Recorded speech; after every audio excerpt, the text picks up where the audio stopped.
Hey guys, what's going on? Chris from Zero Focus back today. It's my first ever reaction video. I've sought the copyright of the holder of this particular video because this is a big moment for me.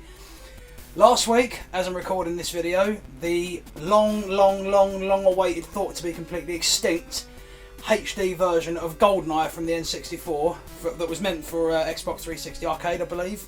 And then for the Rare collection, it was supposed to come out again for that on Xbox One. We got the version of Perfect Dark that came with it, but more importantly, as I say, the version of GoldenEye that was meant for that finally dropped. I believe it was leaked through politics and whatnot. I haven't read into all that, but the fact is, and the great thing is, that game is finally here. And great YouTuber Grassloo00. Dude, I'm sorry if that's not how you pronounce your name. I'm reading it as I see it, but I did seek him. I'll put a link to his channel in the description. Amazing YouTuber, amazing gamer.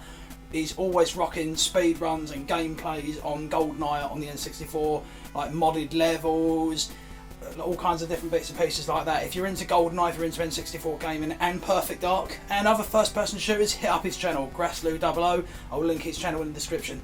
This footage, what I'm going to do today is I'm reacting to his playthrough of GoldenEye, the HD version, the Xbox HD version, which has never seen the light of day. I've been saving this. Bit of a touchy sort of spoiler territory going in for me. I did watch the first level last week, damn. So I've seen up to that point, but then I stopped and I messaged him and I asked permission to react to this footage because this is a big deal, man. For me personally, I'm a huge Bond fan. I'm a massive fan of GoldenEye. It's my favourite Bond film, and it's my favourite game for years. So this is a real big deal for me, man. I'm so happy to be doing this today. So strap in, guys, and enjoy. We're going to watch this together. GoldenEye HD version, courtesy of Grassloo00. Let's go.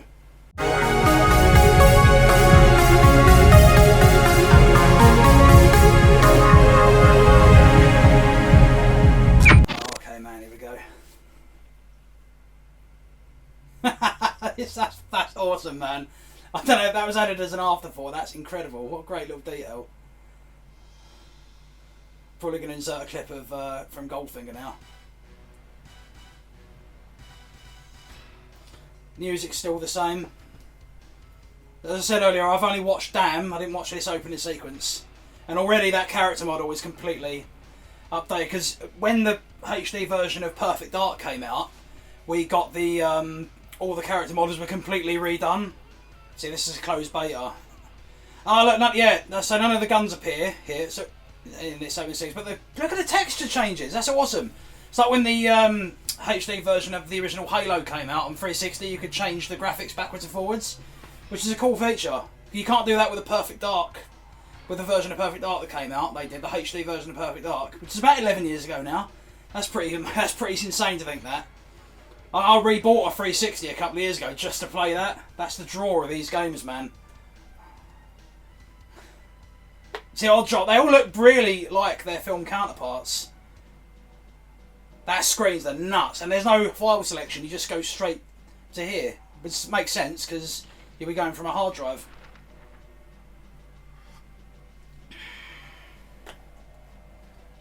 All the same objective. He's not gone through the briefing, but it doesn't really matter. We know what they are.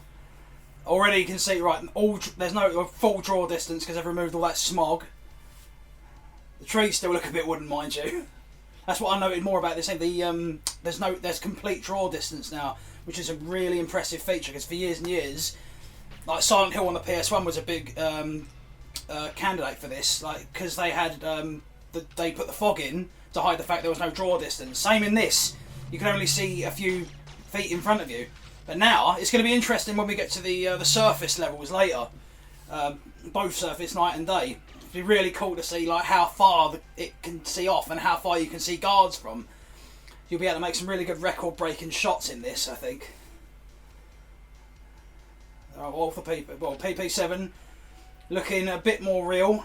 Although it does look a bit too boxy to be Bond's true gun.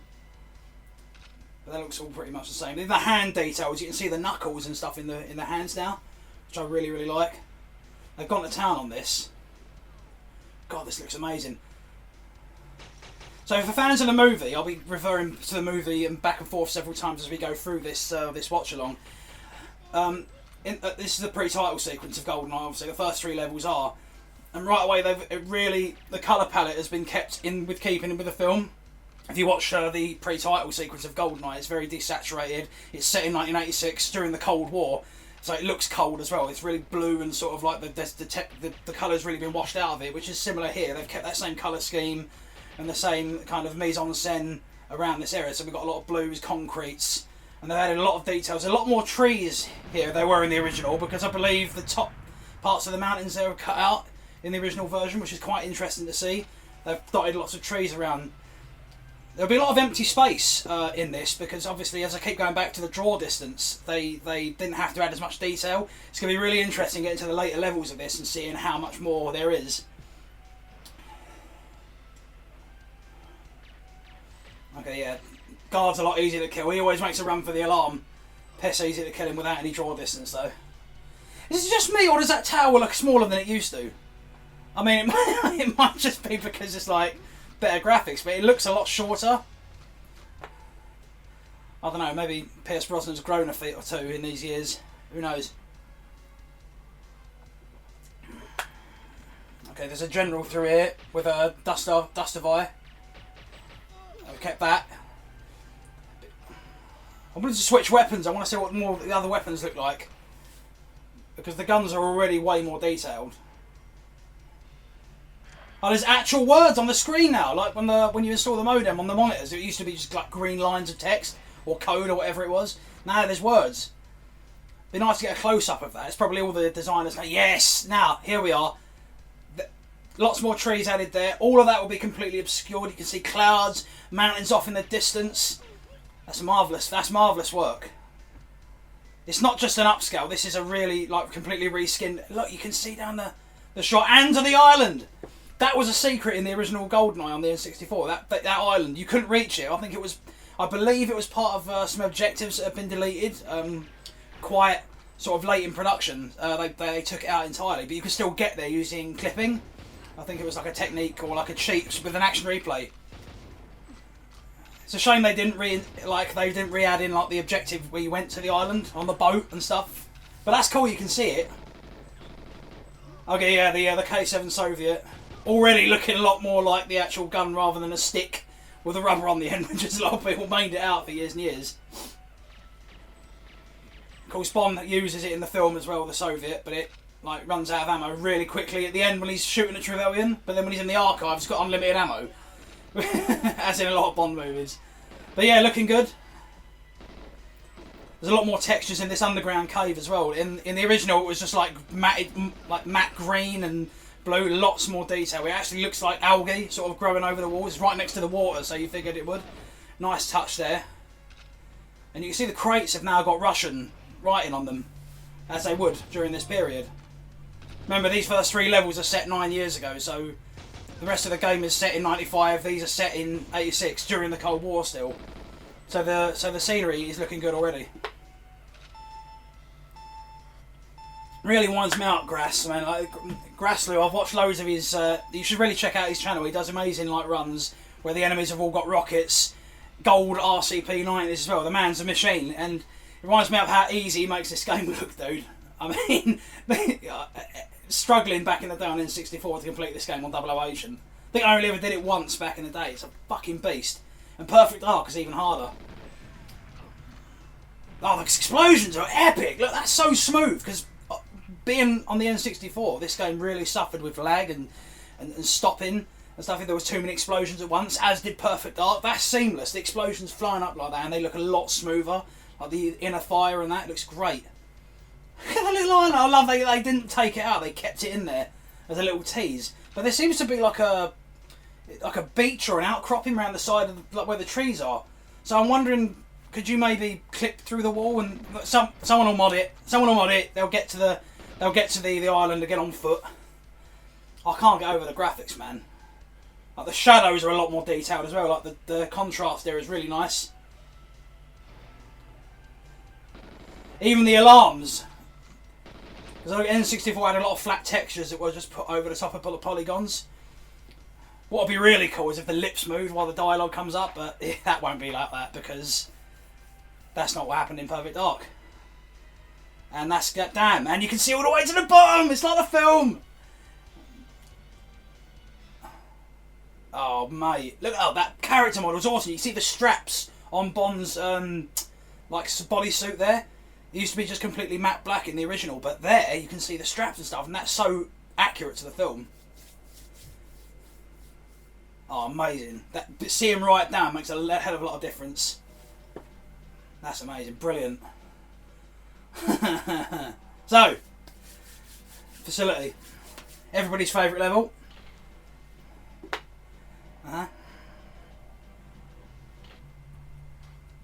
Even the file in the briefing screen there is like sort of worn and stuff, like you've had the dossier in your bag. Okay, looking pretty familiar still. Textures in the inside of the vents have been bumped out a little bit. Is he? Oh, right. So the only way to make that more accurate is if the actual guard was having a shit this time around, like in the film. He's having a po with a newspaper and his gun. Okay. The walls, I mean, that's what in the film, like the bathroom looks totally dilapidated, like all run down and murky, as a bloke's toilet would. It looked like shit. Like there, the colour scheme is absolutely bang on. In the original, it looked way too clean and hermetic. You know, so there it looks amazing, and the guard's face as well, like right there. You can see the eyes this time round and stuff. Just like with the Perfect Dark remaster, you can really tell. Okay, he's still got the bit of clearance card. Yeah, this looks like the inside of like a murky kitchen, like something from Silent Hill. Look at how worn the walls are and stuff. It's really beautiful. The only thing that looks the same so far, I'll probably say, is the tables with the glassware and stuff on it. Again, I'm not really hoping much for that though, because again, it's all destructible stuff, so I don't really care about that. The beakers look a lot more detailed though. You can see the sheen on the inside there. That's quite nice.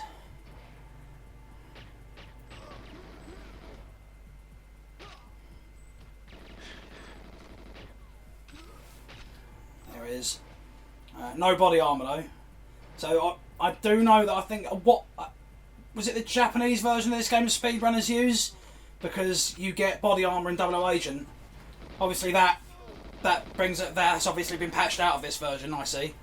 No matter the region, even in the Japanese version of this, it probably would have no body armour. So that's an interesting thing to note. So speedrunners would probably still prefer to use the original N64 version.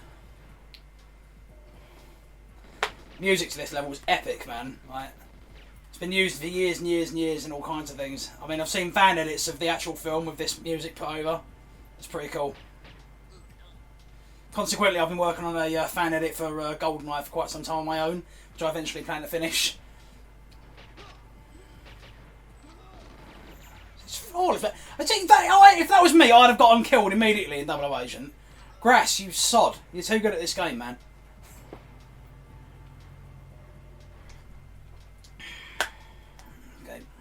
Alright, so this is where one of the possible locations of Dr. Doak. Be interesting to see the inside of this room. So normally, again, in this room you'd get a lot of smog. So it's interesting to see. You can see right up to the corners now. But if you do hit the bottles in this room, it fills the entire facility with gas and you're fucking dead, so... That guard looked about 12! Come on, man! Russia couldn't have been short of a few lads this sort of time period. Wow. Dr. Rachmanov? Who? That's different. Wow, so don't know more Dr. Doak. They've changed the name of the character. Could that be because the original designer, he's one of the staff members at Rare, that he didn't want to be in this version and got patched out, or what? That's a shame. Always was Dr. Doak, now we've got a new guy.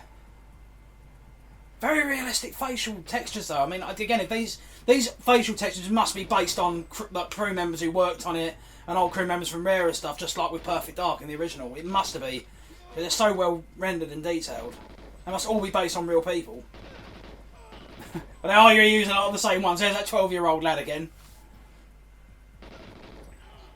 Okay, so the colour scheme's changed there, which is nice in keeping with the original.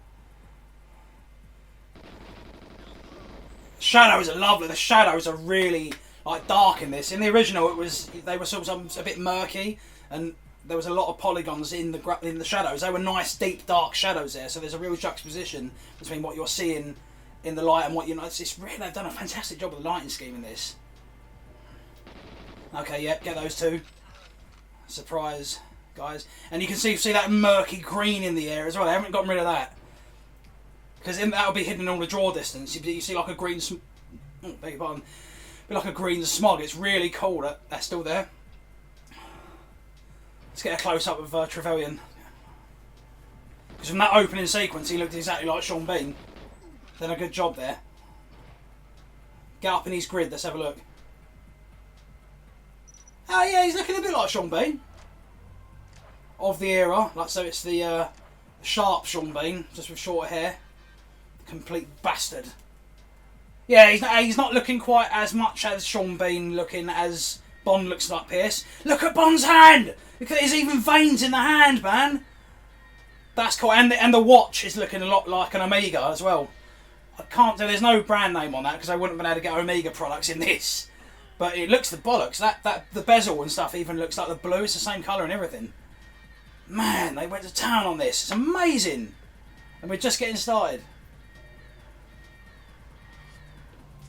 I like how he's doing the game how it should be so we can see everything. Because if you use cheats here in the game, if you use like the golden gun cheat, you could kill Oromov before he came in the room. And then Trevelyan couldn't die. You could just sit there for ages shooting guard after endless amounts of guards. Cool, just like in a film, goes out on the conveyor belt. Nice, and that's facility. Yeah, alright mate. Bonds looks a bit like Pierce Brosnan, but he looks a bit sort of dopey. His face is all stretched out there. I mean, I'm not knocking it, obviously. I mean, it looks great. But I'll have to get another look, but so far, the Pierce in the original N64 version looks more like Pierce. Let's have a look. Yeah, sort of. Dark, shadowy, squinty eyes like Clint Eastwood. It's Pierce looking cool. Okay, so you immediately from that establishing shot, again the draw distance has has exposed the top of the building. You now see the tower. That's looking a lot more like the base from the film.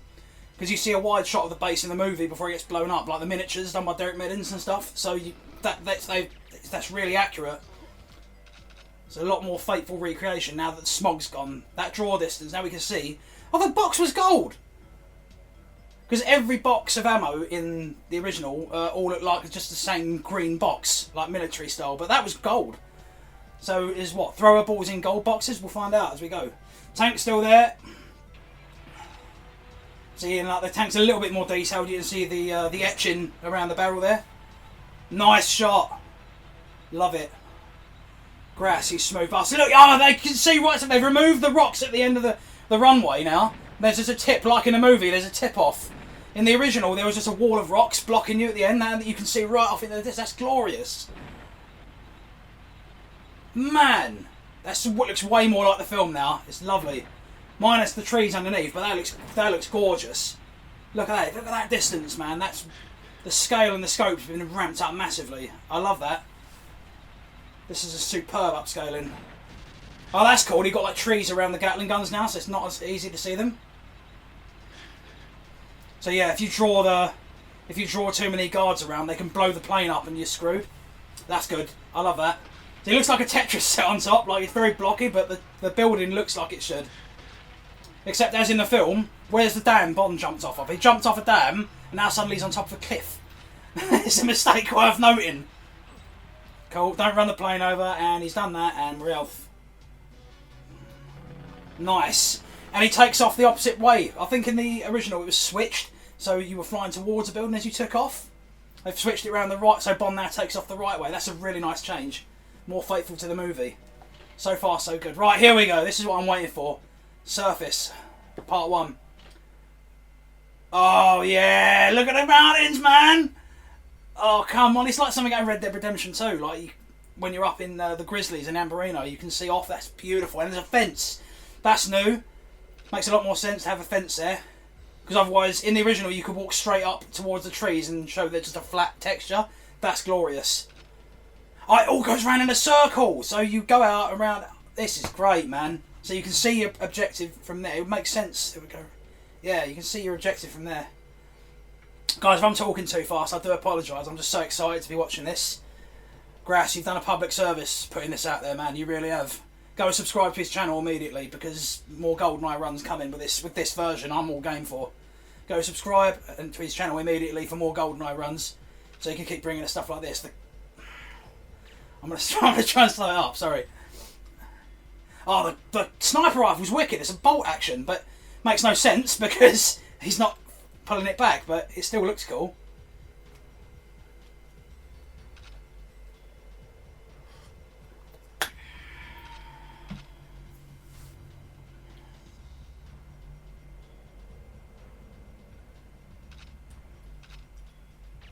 Okay, the Siberian soldiers. I want to get a closer look at them. Because before the costume there was quite smooth, with just like a circular hood around it. Ah, see, now that looks better. You can actually see the eyes now. Before they had glasses on, like goggles as it were. I guess now, because they can detail more stuff, they can add actual eyes in. Whereas before it was easier to render just a pair of goggles. See, without the draw distance, this level would be much easier. When I play GoldenEye now, I mean, I'm crap. I still forget things about this game. You're running around. It's really easy to get lost on this level, and then when you revisit Surface later and it's dark, it's even worse. I find myself running around in circles for ages and ages and ages and ages and ages, and it can get quite monotonous. But not only can the game look more gorgeous with no draw distance, it also makes it a bit easier. I can't get over that draw distance, man. It just makes the game look so much bigger. By doing that one thing, removing the smog and the draw distance, you've just doubled the game's size, which makes it all the more epic. It's a crying shame this game never got a full release, man, because this could have been something. Right, he just picked up the club there and just got out. I want another look at the club. The worst gun in the game. Come on, Grass, pull it out, mate. Let's have a look at the club. It's fucking awful. It sounds like a broken treadmill when it fires. Everyone knows the... There, look! It looks cool, but it's got that metal bit around it, but it's so crap. Okay. Bunker plans just look like... Ah, see, now that's annoying. I mean, he needs to find the...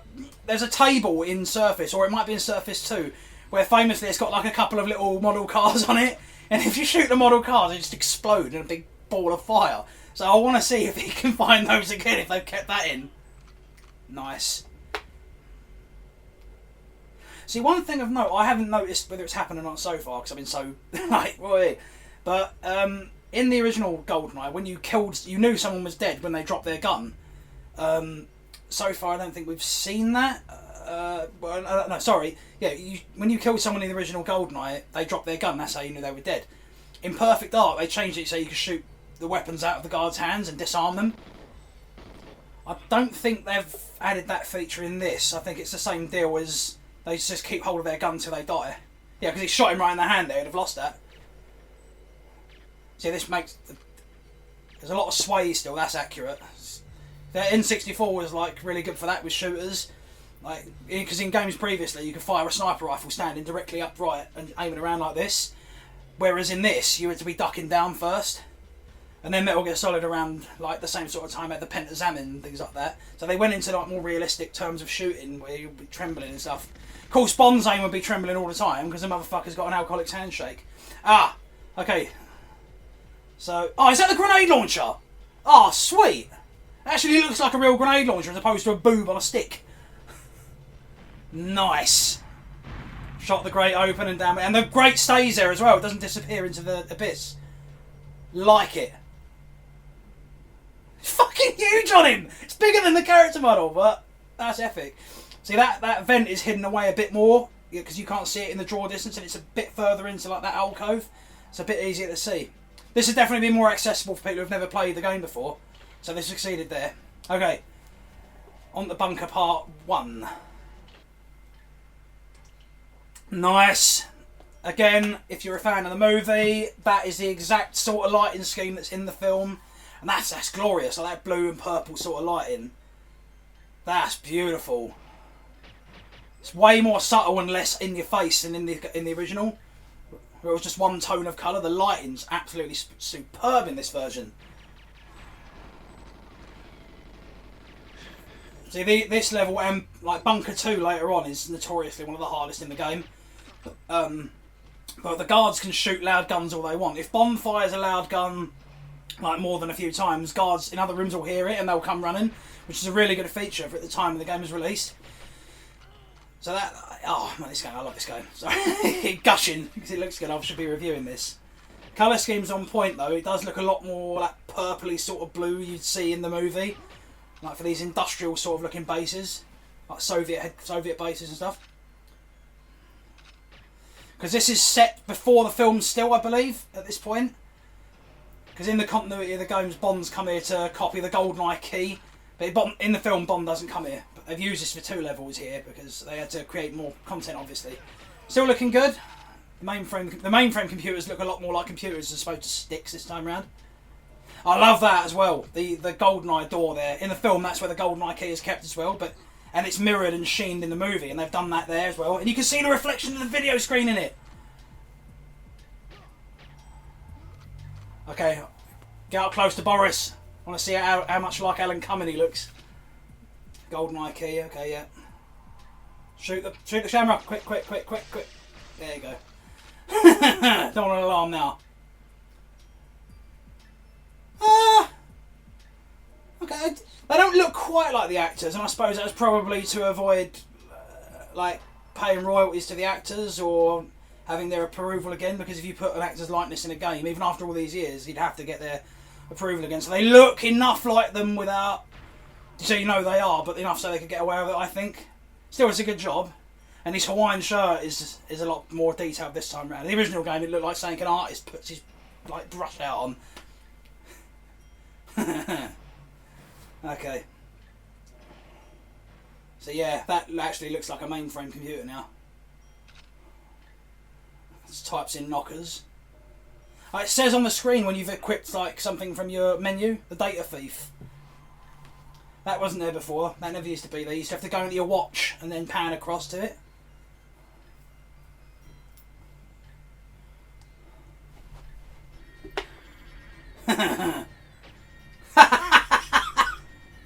Nice. You can't kill him though because he'll fail, I think, but a little love tap will have him remember. Piss easy escape. See, those guards in the black uniforms and the berets look a bit more detailed as well. As with, oh, there's a bit of flicking going on there. Probably as a result of it being a beta or whatnot. Hell, if that's my only complaint going on, I don't care. All right, happy still. Oh, they've got the cheats in it as well. Okay. Okay, Silo. Bit of a mental level this one. I imagine Grass is probably going to bombard through this one and shooting the place up because it can get messy. As soon as you start going into one room and shooting, guards just keep pouring in. You end up getting the K7 Soviet out. So it's just going to be... I don't imagine he'll have time to sort of sit and look around this level quite clearly enough. Yeah. The time limit's still there. I think only agent difficulty in the original had infinite time for this level. Every other difficulty level's timed. And there's a lot more to do as well. This level can get quite messy. Looking pretty familiar so far. I think the doors are a little bit a different colour. I think they're yellow and black like that. Like the design you see on the wall there, that's on the door, but it's white in this. Bit of a minute change, but everything looks quite similar to in this one. To be fair, this level, there's nothing amazingly texturised about it. Apart from those pipes in the wall and the door being a different colour, I think... Yeah, because the walls are a bit more detailed, but I don't think overly there's much that could be done with this level. A lot of it's small corridors and like just that big missile in the centre. Now the backstory for this level, again, this isn't in the movie either. This is a launching of one of the GoldenEye satellites. Because you photograph it later. And you have to put plastique on the wall in every room in here. Whose face is that? Just watching some like Russian geezer like shouting on a screen. Who the fuck is that? It's like, why can't it have a computer screen? Probably one of the designers. I love old stuff like that. Like in Mortal Kombat when you did the old uppercut and saw Dan Forden pop out the side of the screen. That was always a laugh.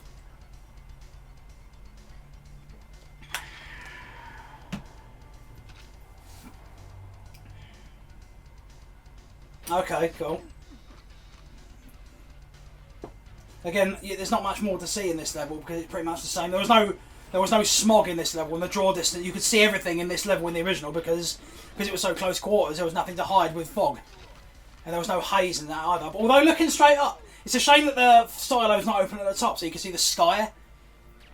You had the same thing in Perfect Dark. It was always smoggy, overcast sky because they couldn't create many textures, which is what I've noticed in the outdoor levels so far. There's detailed sky and cloud textures, which is really nice. Okay, good. So far, so good. Oh yeah, there, the scientists. You had to scare the shit out of them, make them drop their key cards. It's just like any time you like that, all your pockets empty everywhere. I should have done a little jig like in Metal Gear Solid when you get someone's dog tags off them. I see. I've noticed this about Grass when he plays. He really uses duck efficiently, even when he's playing with an N64 pad. It's quite impressive technique. I never ducked while playing this. I don't know about anyone else, but it was so cumbersome to do it with an N64 controller.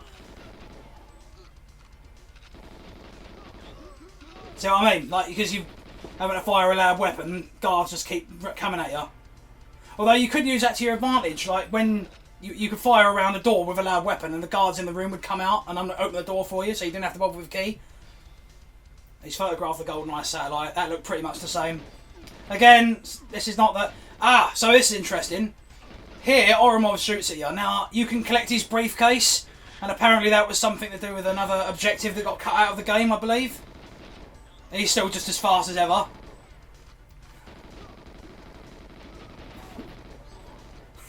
It's fucking Oromov.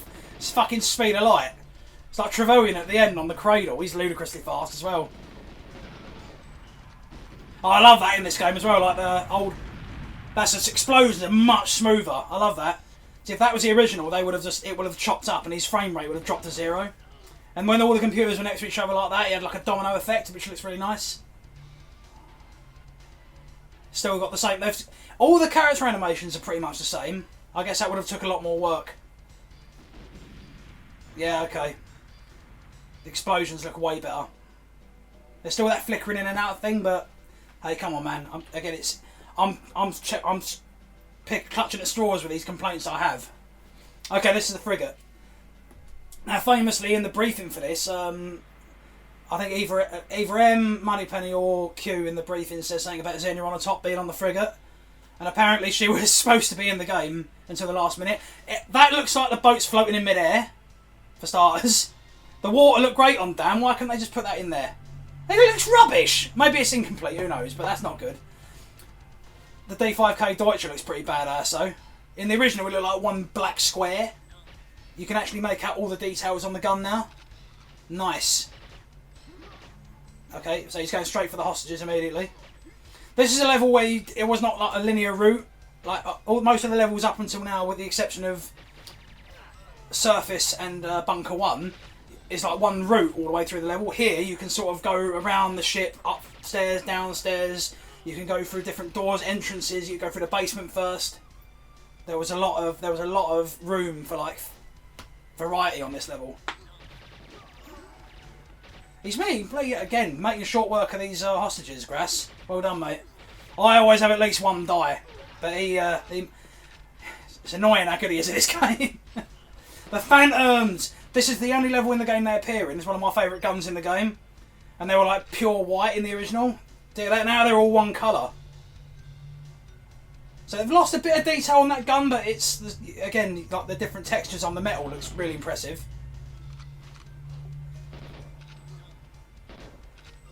Okay.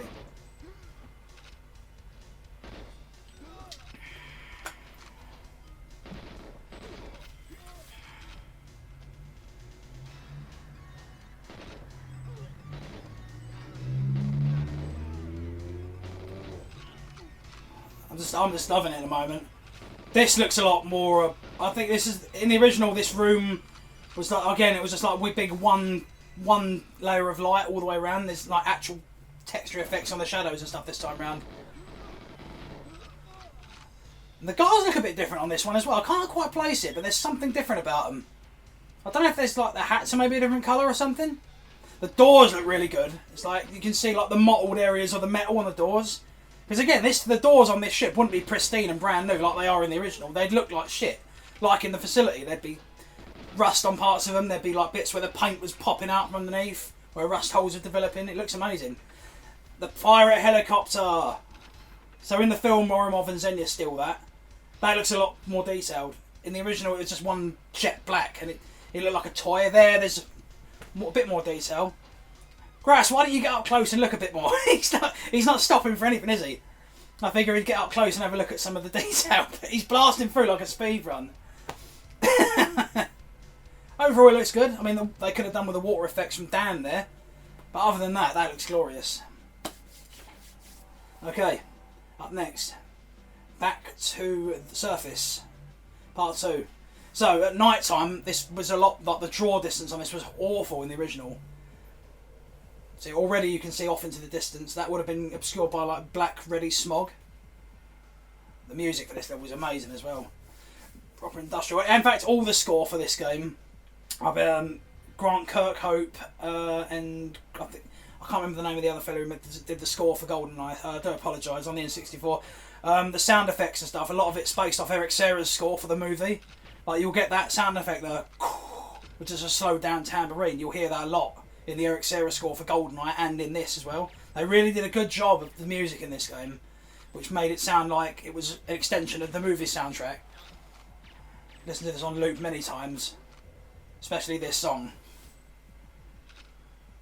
Okay, so far we've got... There's not really a smog, so to speak. It's realistic though. If it was in the dark, then you wouldn't be able to see that far ahead. So again, your vision's a bit more obscured on this one, but that's realistic.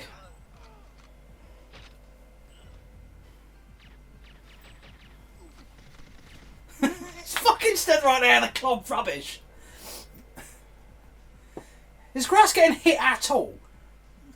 I'm sure he's been hit a couple of times so far, but he's like Neo from the Matrix, dodging all these bloody bullets. That bloody security camera's a bitch. I always get spotted by that because it blends into the colour of the shacks, which incidentally look a lot more realistic. The wood on the shacks are different colours, I've noticed. And like there's frost and snow up the side of the wood and it's mottled in places. They've a bang up job on the retexturisation of this game. And the trees don't look that flat anymore. But now you can see them up close, so you can actually see there's different directions on the leaves and the barbs and the branches and whatnot. You gotta get all the security cameras on this one, and there's always a few that you miss. Especially if you're like me and you forget. You only play this game once a year and you end up forgetting where the hell everything is. Oh, that's cool. You see the icicles dripping off the side and that? That's pretty nice.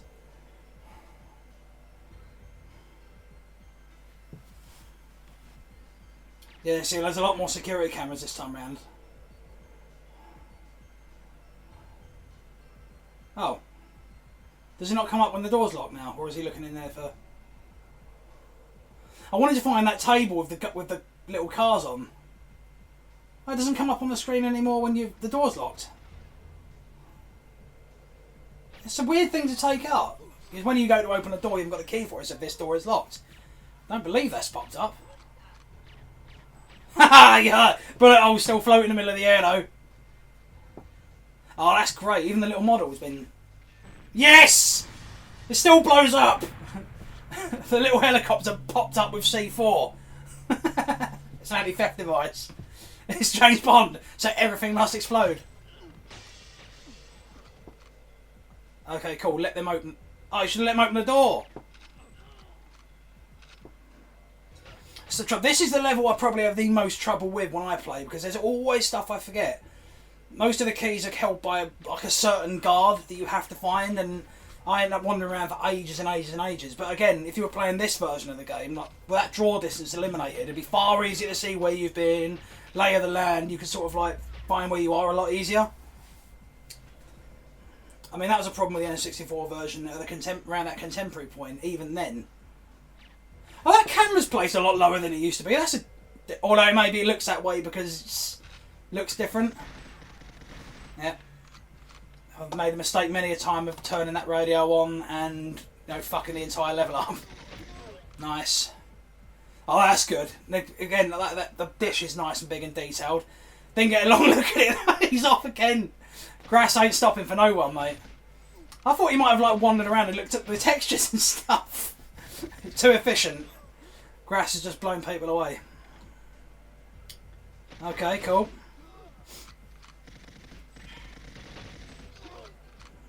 Yeah, I much prefer the Siberian kit here because you can see like without you can see everyone's eyes and stuff.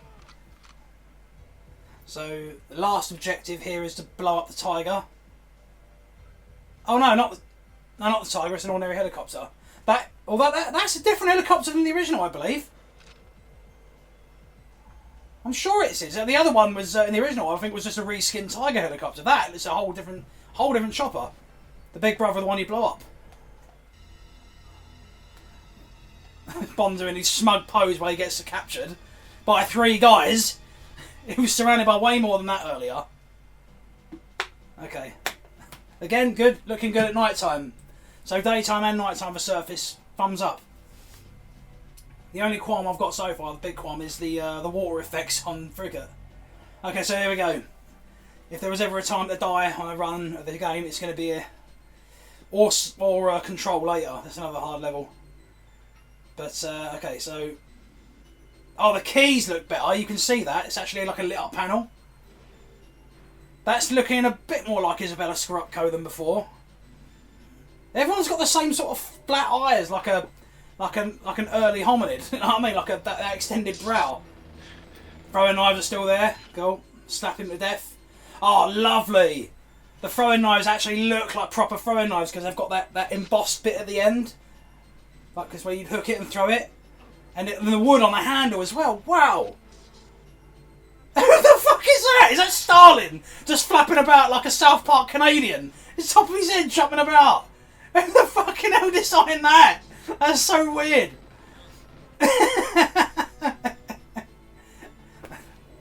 Hey, fuck you, Banger. Amazing. The fucking knives just bouncing off people. That's how a knife works.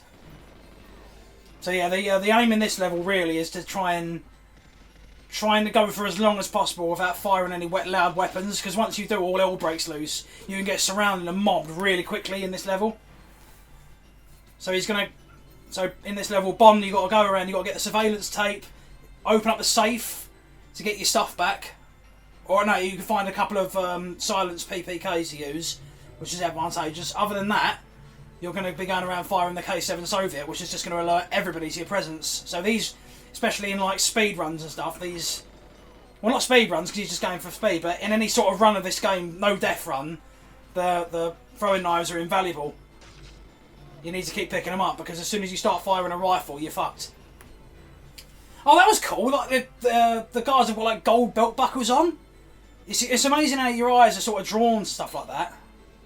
And the little dossier there for the brief second looked a bit more like a actual material sort of thing that you'd have vault documents in, as opposed to like a little red book. I know, very communist.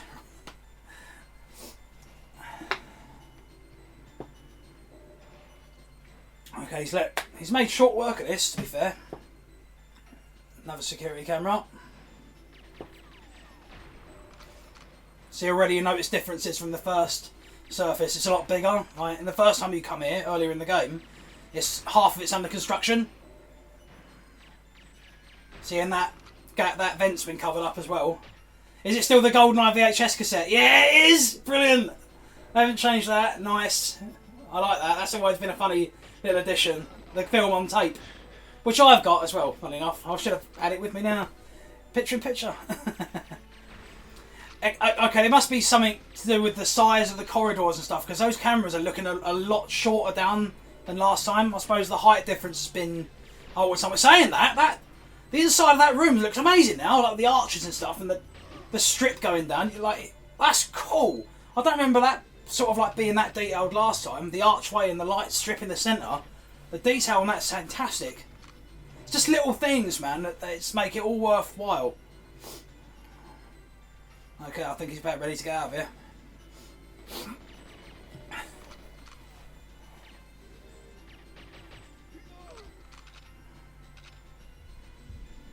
You've still got those nice smoke effects when bullets hit the wall and stuff.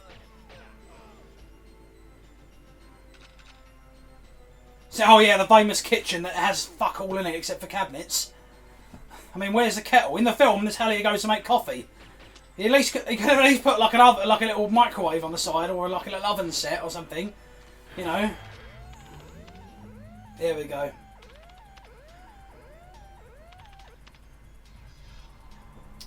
Okay, and that's that.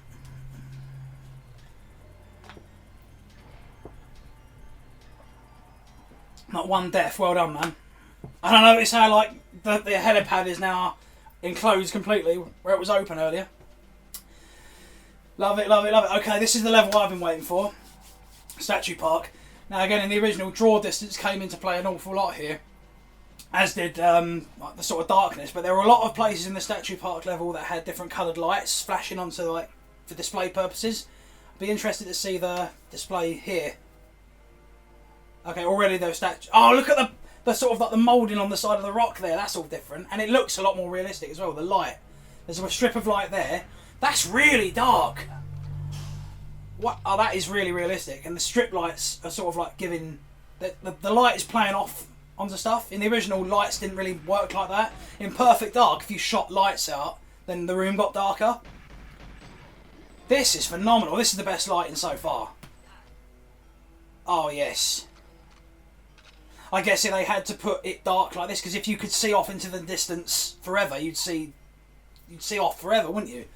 And in the movie, like Xenia drives Bond here after their fight in the sauna, and like it's in the middle of nowhere, and there's even in the movie there's a smog all around the outside of the statue park when Trevelyan and Bond meet. So it's, I guess they had to add that, but that's phenomenal. The light, the sort of the fairground sort of lighting up the top there was pretty cool. Hey, can you come up here in the original? Climb all the way up here. Yeah, see. Yeah, so they can't have much draw distance here because it'd be ludicrous. They'd have to design in like a city in the background and stuff, which I can see them not wanting to do, but it does look realistic. It is pitch black in the middle of the night. And you get the individual lights. See the greens and the yellows. There's the old communist CCCP there in the background. A lot of that, because this film was about the GoldenEye, the movie, was about the fall of the Soviet Union. It was released in '95, so it was a long time after the Berlin Wall fell, but one of the themes was Russia has changed and stuff. That was something that was brought up by the characters a lot. And it's Robbie Coltrane in his rather dapper waistcoat. That looks a lot like Robbie Coltrane, to be fair. That's probably the most accurate character model so far, I think. Definitely. He's not doing the old walking backwards thing. There's a thing I've seen players like Grass and other speed runners do, where they sort of back out of this trailer doing this like cross-hatching thing, and like you can make Valentine follow you all the way out into the middle of the park. I think it's for speed running purposes. But yeah, that's definitely the best looking character model so far. Very dapper waistcoats. Looking flash there. And now we've got the PPK without the silencer. That side on it does look like the PPK. Even you can even see the little safety lever on the side that you snap down to put the safety catch on. That's visible on this model. So that's really detailed. That is really detailed. Oh, that's nice. Lighting, and that's body armour. So there is body armour in 00 Agent. Didn't know that was there. Intriguing. Okay, so we're getting up to this is where we encounter Trevelyan.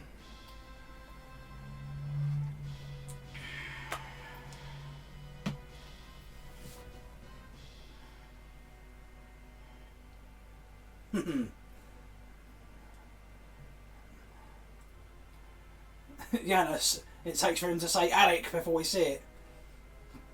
I do wonder what it'd be like if you went into this game back in the day completely dry. You'd never seen the movie and you didn't know anything about the plot, and you came here and like that's probably what that's supposed to be for. He calls him Janus because you can't see his face at first, and you have to wait for Bond to identify him as Alec. I wonder if it was like Star Wars, everyone was like, it's his old comrade. Sean Bean, he's supposed to die in 5 minutes. Yeah, the lighting in this is very low visibility in this level, but then I'm sort of arguing with myself as to whether saying that's a good thing for realism or not, because every level so far has been quite realistic, and I've praised it for that, so I suppose I have to give this green light as well. You can't see much, but it would make sense. In the movie you couldn't see much either. I want to see it, yeah, the automatic shotgun looks the bollocks. In the original it was bright red. Like the colour schemes on the guns are far more muted now, which is really nice. It's far more realistic. Guns aren't supposed to look like toys in real life. And I know we're playing a video game, and there's some toyeticness to it, but the realism, especially on the way the metal there sheens as it goes up and down, and the imperfections in the steel and stuff, it looks fantastic. It really looks fantastic. The only bright red thing should be the shells on the side.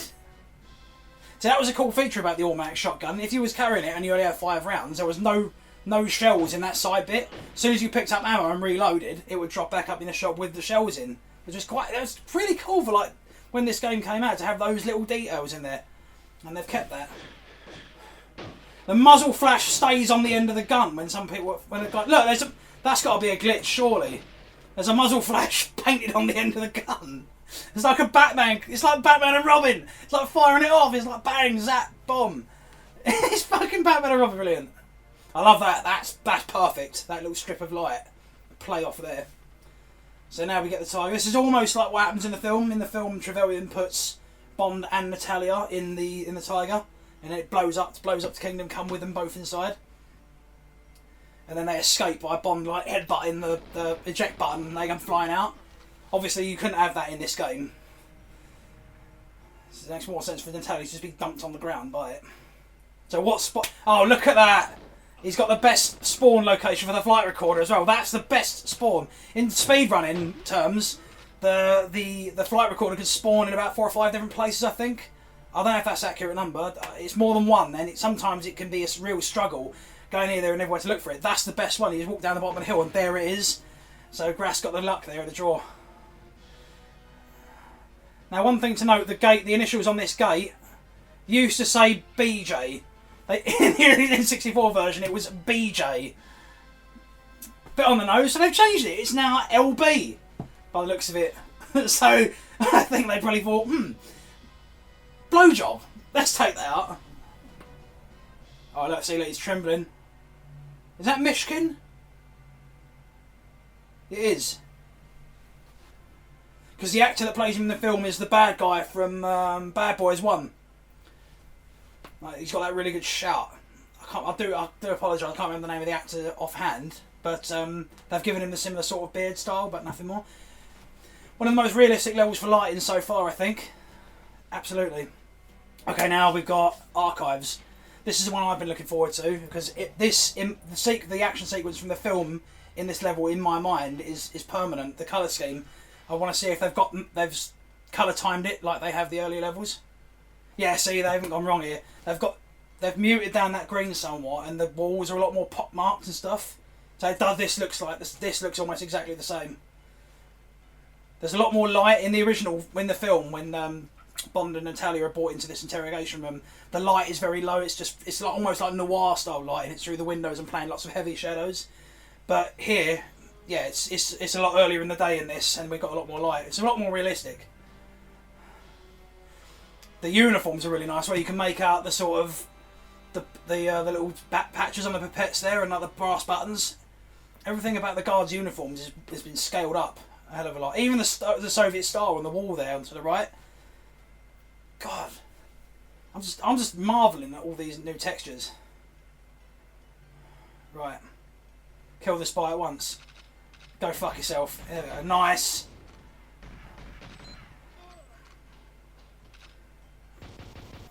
The dust device is looking a lot more like it should in the picture. When you used to pause the game in the original and go into your watch, you used to get the picture of your gun you were holding, so you could see it full. And the dust device had like a white slide, and the rest of it was a darker colour. They've matched that this time around. The dust device is two-toned, like it should be. I love how all the card animations are still the same. He must have invincibility on, because he would have got on it there. It doesn't bother me, we get to see all the levels in their entirety. Who the fuck was that picture of on the wall then? There's a lot of weird pictures of guys in there, it's like random Soviet. Oh no, we can get hit. It's weird. Watching this run, it's like there's moments where I'm sure Grass should have been hit, but and then others where he shouldn't have been hit. I think I can agree, as well can a lot of others, if it was anyone else like me playing, we'd all have died a long time ago. It's annoyingly good at this game, Grass. Cool. Still got all the hidden doors there. And all the Soviet uniforms are a little bit different, like in colour scheme and stuff. Like there was a guy there who was just like dark blue, and then you've got slightly brighter blue and stuff. I love the variety on the uniforms in this one. I love the variety. I'm sure they've added a few more colour types to the palette and stuff here. It's so nice.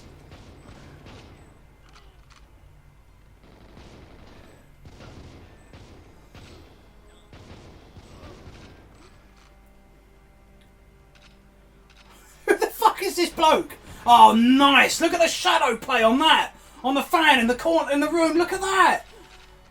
That's amazing. That almost looks like the in Doctor No, in the room that Professor Dent goes to, where he talks to Doctor No and he gives him the tarantula, where he's sat in that big room with that massive fan in the ceiling. That looks exactly like that. It's proper Doctor No. That really nice addition, and that's cool. The light play through those windows was in the original as well. They've kept that in. That's glorious. Like, even for the N64, like those lighting effects there were lovely. I swear Mishkin's wearing different clothes in this version. See, here we go. He's like making him walk out of the room using like strafe backwards. Yeah, it doesn't look so much like the actor. But yeah, I swear Mishkin's got different clothes on the original. They've given him a proper Soviet uniform, but he never wore that in the original because he wasn't. I think he was more like he was a defence minister in the film, not like a soldier per se. So he wouldn't have been wearing that uniform. Oh, come on, Grass, don't die now, son. Shit. Oh, Grass, don't die. Come on, man.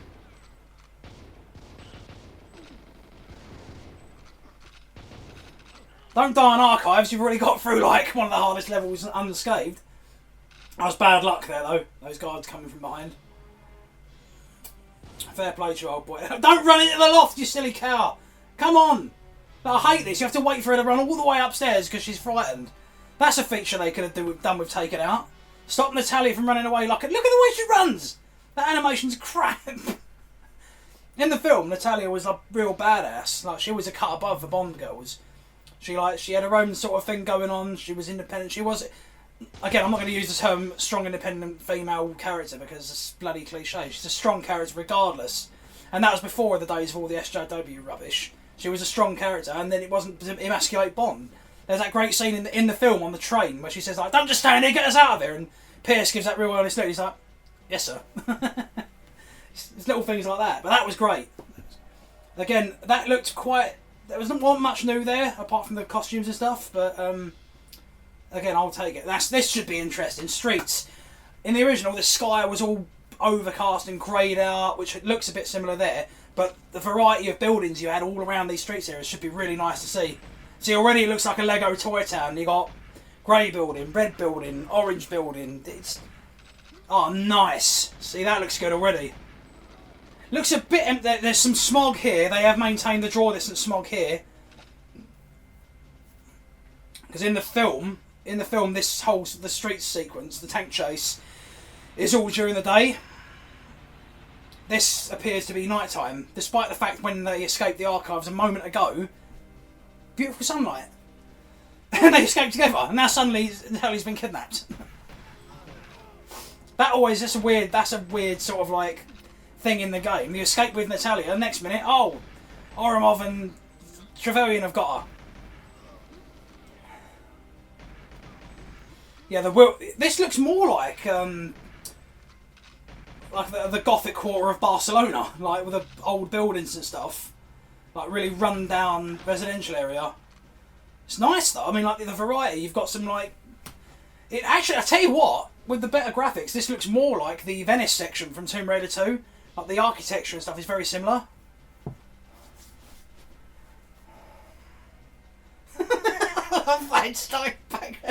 Imagine that in the film. It's like following me outside, skiing. Simple phone call will delay them. Yep. So this is cool. In the film, this doesn't happen. Valentine only appears in the film to set Bond up with Yanis.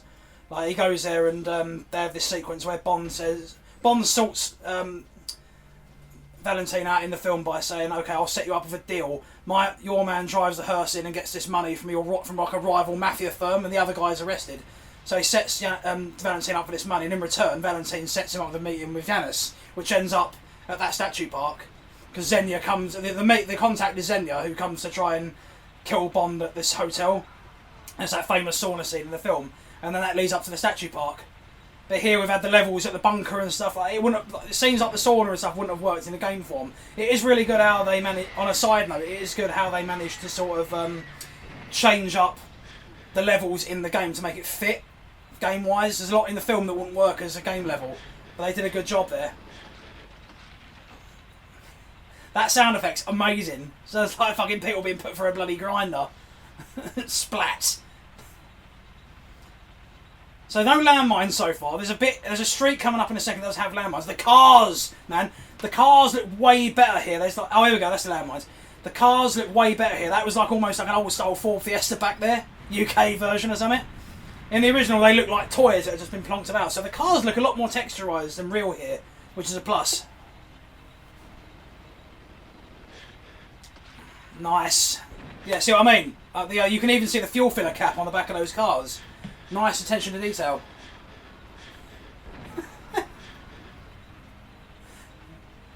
Oh, cool! The little Jeep there had like a camo design on it, like military style. More body armour. See, I'm surprised. Did they just implement that from the Japanese version? Because I don't remember those armours being there in the UK version on 00 Agent. Again, maybe I'm wrong. I mean, do pull me up on that. That was put on Metal Gear Solid. Turned it round and ran him over. That's cool. There's a gate there this time. That gate wasn't there in the original. And now we get the awesome action walking away from explosion. That is because Pierce is just too fucking cool for school, mate. Okay, another thumbs up. Lighting was pretty similar there than it was in the original. And they couldn't have. I think it would have been much better to have set that level during the day to keep in continuity. Okay, Depot, another really dark level. I see the drone guns. That's the first time we've had a closer look at them. You can see the lines and like the separating lines where the bits of metal have been put on them. In the original, it was just one blue block. There, you can really see the little security camera on the side too. Nice. See, the lighting effects are way better immediately. The light actually plays out realistically. Again, that's a Perfect Dark thing they've sort of implemented there. Light from lights actually having an effect on the environment. Oh, you can see trees now as well. They've added trees here. And some graffiti. There was graffiti on the containers in the original, but again, it just looked like blodges of sort of empty texture. That wasn't there before either. That thing he just shot at. Again, they seem to have made the outer walls of the level a bit shorter, so you can see more detail around them, and you can make words out on the walls now too. I love it, man. It's like ultimately, for some reason, there was the word "kachu" there. What is that? Sneezing in Russian? Overall, I mean, this has been a pleasure so far. I mean, it has given a new lease of life to this game, and it is a shame it never got to see it really is a shame it never got to see the light of day officially. But God bless you, Grass, for showing this footage, man. This is something else. Actually getting to see this after all these years is an absolute honour. I mean, I'll say it again, man. Go up Grass through 00. Subscribe to his channel for more amazing GoldenEye runs and videos. Okay, so now I'm waiting when he leaves this room, because obviously you're running around this level firing loads of loud weapons. Oh, the weapons cache is still there. It's like, yeah, you get all this stuff here. The rocket launcher looks amazing. In the original, it was just a big grey tube. Here, look at that. It's all botched together. There's like wires around it and stuff. That's how a rocket launcher should look. It's like the grenade launcher from Resident Evil 7. It looks like it's been cannibalised by different bits and pieces. That's really cool. That's one of the best looking guns yet. So yeah, sorry, I'll cut myself off again. Again, sorry guys if I'm talking fast. I'm just so excited. When you leave one of those warehouses and you're firing loud weapons and shit, you'll open the door and there'll be a crowd of guards outside. I think we just saw it there. He's blasting through these levels, man.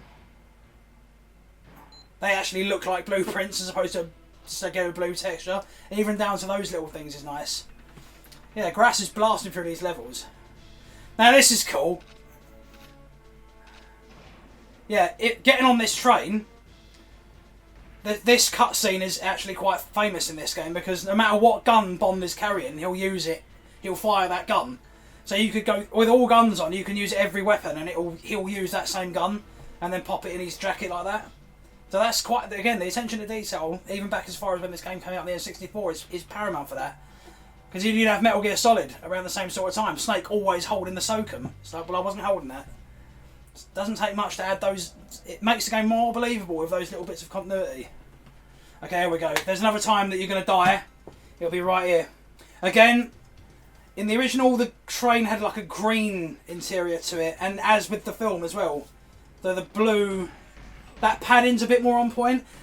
To be fair, you don't get to see this part of the train when he was in the movie, so I'll be wanting to see the next, when he goes into the proper carriages and stuff with people, where people would sit. That's going to be what I want to see. Like the Orient Express from Russia with Love. Bond's always had a relationship with trains. You think back to the Jaws fight in Spy Who Loved Me, and then the Hinks fight in Spectre, right up to that. Trains and Bond have always gone hand in hand. Which is sort of poetic as to why this level is an absolute bastard in 00 Agent. And again, Grass making it look absolutely bloody piss easy as usual. You sodding git. Amount of times this level's fucked me on runs. See that the control boxes, you have to shoot all of those out to stop the train on the objective. Again, in the original, it was just red, yellow, and silver. There, it's sort of like there's dirt on it and stuff. If you notice just then, there's even as far as that. Even the toilet. Look at the sheen around the seat. That's amazing. I mean, I'm getting psyched up over a toilet, but it was a simple black texture in the original. Now it's got a sheen around the seat. I'm so pleased. And you can see that, again, minute details. In the little control box there, the cables, the red and yellow cables that went into the bottom had like, sort of like mottles in them, as it was sort of like a slinky style cable. You can see those round it. And you can make out the texture of the wood in the walls as well. I think the details on the Janus guards as well is similar to Bond's sort of pardon. It's similar to Bond's jumpsuit in the first few levels of the game, where you can see the straps on it now and stuff. See the change with that in the film. This was Trevelyan's personal carriage, and this paintwork and the colour design is almost identical. That's a really good attention to detail. He's flying through this fucking level, man. I can barely keep up. Actually, the ZMG 9mm he's carrying, that now looks more like an Uzi, like it should. Oh, blimey. This coffee is dry. Nice, first time. First time. That is a bastard, because you have to hit Xenia and Oromov at the same time to have time for Natalia to do this last thing. And I'm blasting through it. It's like he's doing the watch laser. The watch laser's on point as well. Oh, mate, that looks a lot more like the actual single line of beam in the film. And even the floor grate has a lot more detail on it, with like the little metal locks and stuff. Originally, it was just, you had to go around that with the watch laser, or you could use a normal gun. But it just looked like flat squares around it. That had proper, sort of like it was bolted on.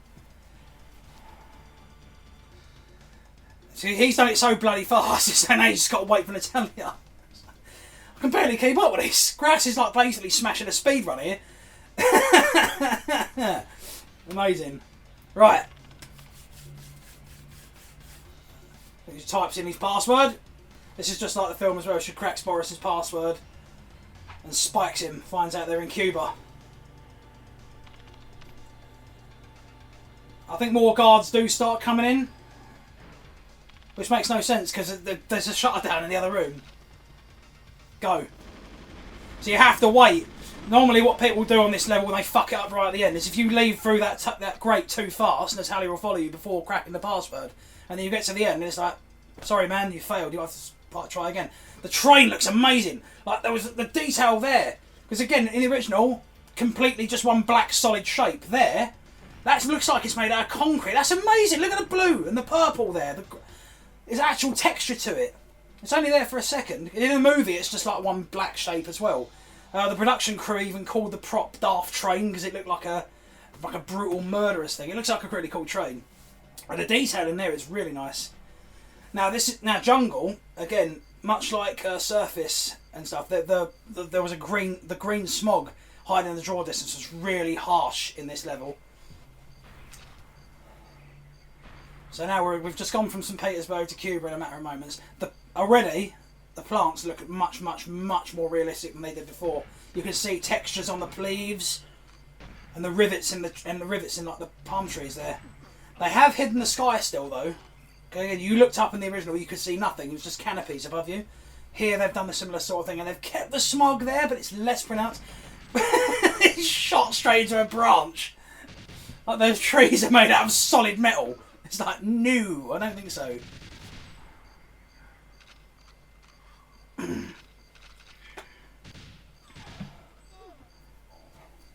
Oh yes, now the AR-33 assault rifle, I believe it is. I think it's 34 in Perfect Dark. That actually looks like a proper M16 now with texture and stuff on it. Again, in the original, it was just a solid block. And again, I'm not critiquing that. The N64 had a lot of limitations with polygons and graphics and stuff. Here, they really have done a bang-up job with the upscale on these weapons. Because you can see like the different details. You can even see the top of the magazine there. Like that distinctive riveted shape that an M16 magazine would have. This is bullshit. If anyone else would have walked out in front of that drone gun, they'd have been ripped to pieces. Grass is like Grassloo 00 is like Neo, dodging these damn bullets, man. Okay, there's the body armor. So one of the objectives of this level is to destroy all those drone guns, which is really easily missable. Look, God knows I've missed them. You get to pass the Xenia fight and you'll think, shit, I've got to go all the way back. It's often the more times it's quicker to just reset the level. Can be really annoying, especially when there's objectives like that in this game where you've got to do all of a certain amount of something. You'll end up missing one and it'll bugger you up on a speedrun. Quick note to add, that was cool. You looked up and you saw the light leaking through the trees there. I don't believe that was in the original. It might have been because you had the lighting through the archive windows earlier, which was a similar sort of design. Okay, Xenia's going to attack now. Is she still as easy as ever? Yeah, she is. Didn't even get a shot off. Piss a piss. It's the easiest boss ever. Big deal, the whole game. You don't see Xenia at all except for on the train. You have your fight with her there and that's it. In the film, it's a totally different thing. She comes down from a helicopter and starts squeezing Bond with her fires, and Pierce gives it that amazing gun that he's got. And none of that here, none of it. Right? Too easy. Done. Straight away. Didn't even get to look at her character model. Phased out. But it's cool. This is a really weird bit, actually. Because when you kill Xenia, you get her RCP-90 and grenade launcher, which is the only time in the game you can wield two different weapons. Odd. See, and this cave's a lot easier. In the original, that draw distance really mullager, because there's a couple of drone guns in there he's just destroyed. They could cut you to shit because you didn't know they were there. And then you had to, it took a lot to sort of shoot them from a distance, because that fog really did hide them. So I'll say it again, removing the fog really does make this version a lot more accessible, I think. It would make things like that a little bit easier. Yeah, so the smog is definitely still there. Yes, it looks pretty similar. That's it, all of those are done. Oh, the RCP-90 looks the bollocks. Because in the original game it was mostly orange with that wood sort of colour to it. There you can really sort of see the magazine that you pull out. And it fires faster as well. The sound's different, it's faster. I swear that's faster. I mean, that's just, if it's just my ear, I don't think it is. I think that's a lot faster, the RCP-90. Yeah, way faster. All the cooler. Still one of the best machine guns ever. Quite happy with that. The lighting effects were a big step up in that one, I think, especially with this bleeding through. It's quite nice. Okay. Again, there was a time to die. It's this level. Probably the longest level in the game. Control. Definitely one of the best fucking tunes, though. They'll be dancing to this after COVID lockdown, mate. Everyone will be playing this in clubs. Just so happens Trevelyan's got his elevators set with the Bond theme. Hates him that much, does he? Sally looks like a man here. She looks a bit butch like there. I mean, she looks sort of like Isabella Skrupko in the normal like blue cardigan she had on earlier. There, put her in that. She looks very butch there. I'm not sure if they were going for a certain look or not, but the clothing scheme is the same.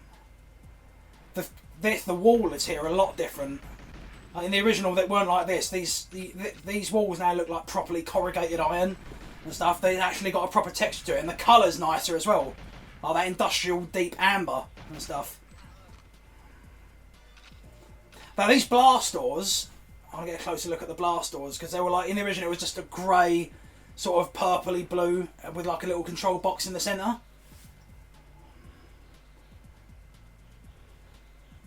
Okay, so far it looks pretty similar. Concrete ceiling, yeah, this all looks quite similar, just with raised textures. And those doors look quite samey as well. Like the same colour scheme and everything. Those blast doors, it was black, purple, it was like a gradient, like a metallic style gradient, see? If he sits still for more than 5 seconds. He just keeps turning round. It's like he knows what I'm going to say.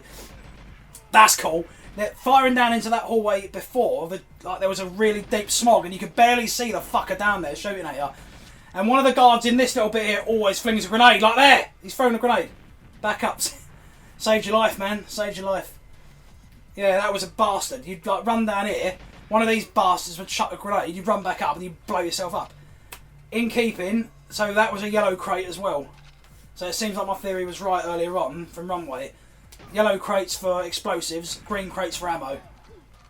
Got some flickering detail there. Again, minute. I'm assuming this is not a complete build. That's why you get those flickering effects.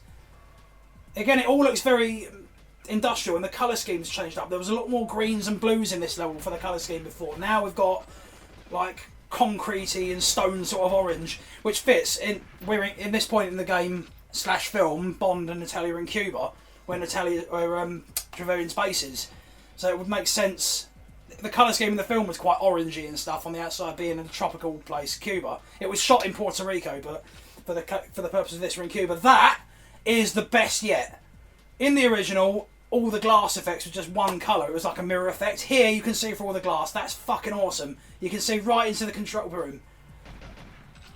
That's my favourite texture in the game so far. That is brilliant.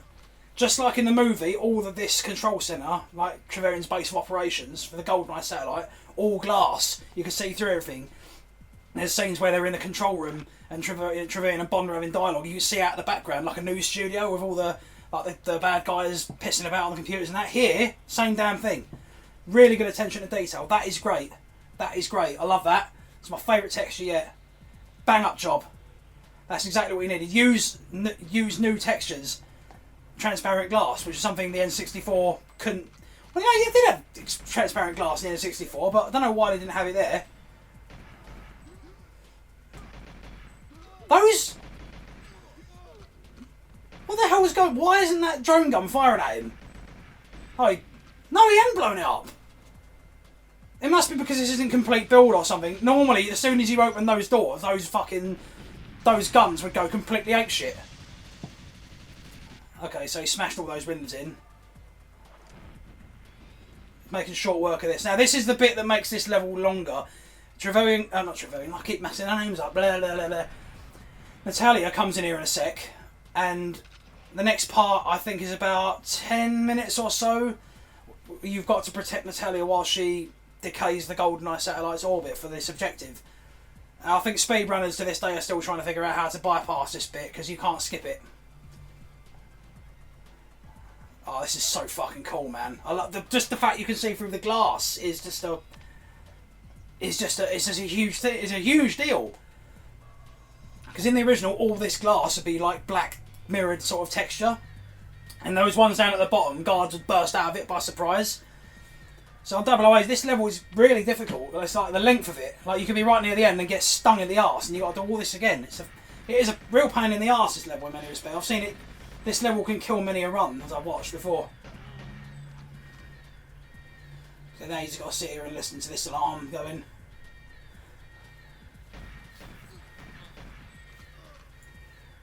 Get the yaw oscillation.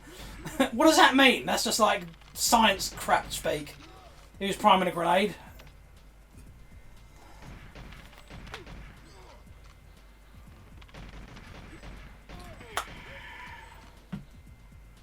Fuck off, love. Should we say like, James, you think you'd be a bit quieter? Well, I'll tell you what, why don't you take out that fucking Magnum and use it at the other hand, because you've got auto-aim, love. I think we haven't really got to see Natalia fire on a Magnum, because at this point in the game, Natalia's got like a Cougar Magnum and is using that to kick ass. In the N64 version, particularly, she had like auto-aim and she'd kill stuff from a distance really efficiently, even though apparently Jack Wade had only given her like 5 minutes of training. But in this, Grass has been so bloody efficient, he hasn't had the chance to see that.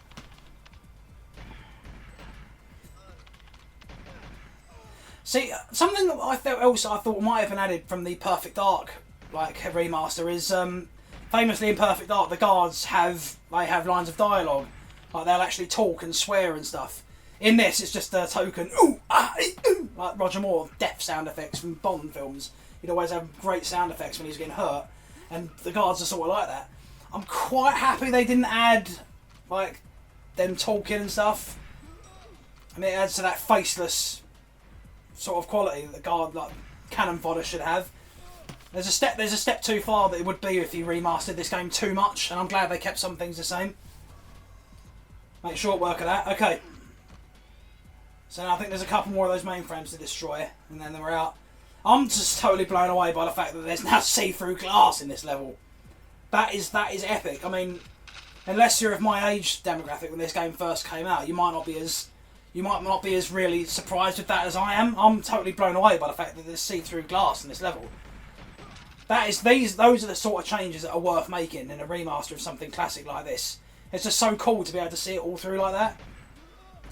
So yeah, that glass was transparent in the original game, but none of the other glass was. It was really weird that they decided to do that. So they could do it, but that looks glorious. This is, oh mate.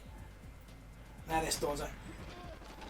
See, I rarely used to come through this bit. It was always in the room he just was. You'd go straight out into the warehouse and then get in the lift. Here he's sort of like seeing more of the level, I suppose. Oh, or the body armor. Yeah, the doors, those blast doors are a little bit more detailed. Like the control panel thing is deeply set in the metal. Trevelyan, yeah, he basically can cut you apart. You can get to this point in the level and he'll fuck you up by like rinsing you with his guns, and then you're done. Because like the bosses in this have got like deadly accuracy. You saw it earlier in Silo. It's like fucking lift music. After all that, it's just like peace. Brilliant. Best textures, best remastered textures in that level, without a doubt. Okay, now what? Yep, water caverns. Okay, there's a bitch of an objective in this one where you've got to use a radio to contact Jack Wade. It's in a room with all these like explosive barrels and shit, and the amount of times you can screw that up. I'm talking about Bond's outfit. Like that's the same way Pierce is dressed in the film at this point. Like he's dressed almost like an ornithologist, which is really weird. Like that sort of hunting vest on and that. That looks pretty cool. You can see in the back on the vest there, it looked all crimped, like the material was sort of crimped. Little things like that just make all the difference, and that's what I've been loving so far about this run. The little differences. See, all these doors are shut. You'll notice. Like I believe I see Speedrunner's doing it. There's a trick where you can use two controllers on the N64 when you can get... Trevelyan runs off and shuts all the doors behind him. You can use a second controller with the N64 and in the cutscene you can make Bond move out past Trevelyan so you can get ahead of him, so you can run through all these doors before they shut. The doors look a lot... See, inside the interior of these blast doors here, see like it's got the warning cross-hatching thing there.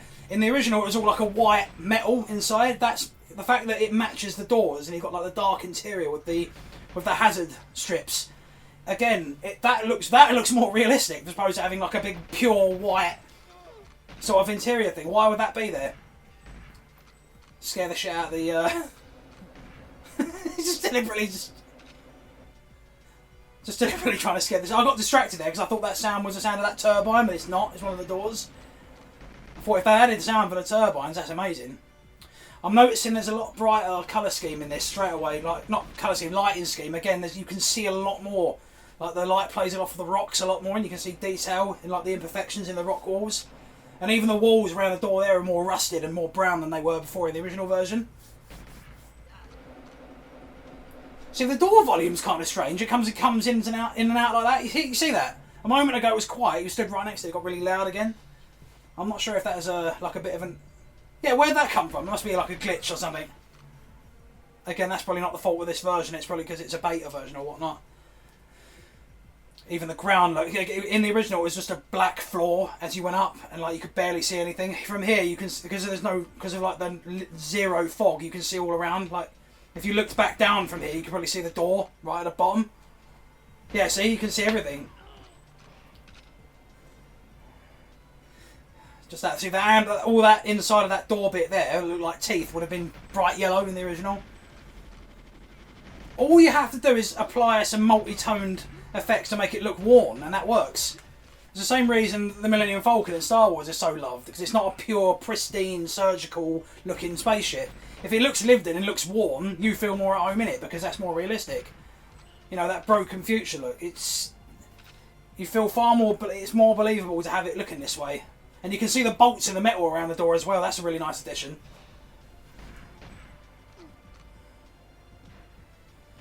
This run has basically been me talking incredibly fast. I'll do that normally, but being able to keep up with Grasslow's gameplay. Look at that! It's like firing the PPK faster than is physically possible.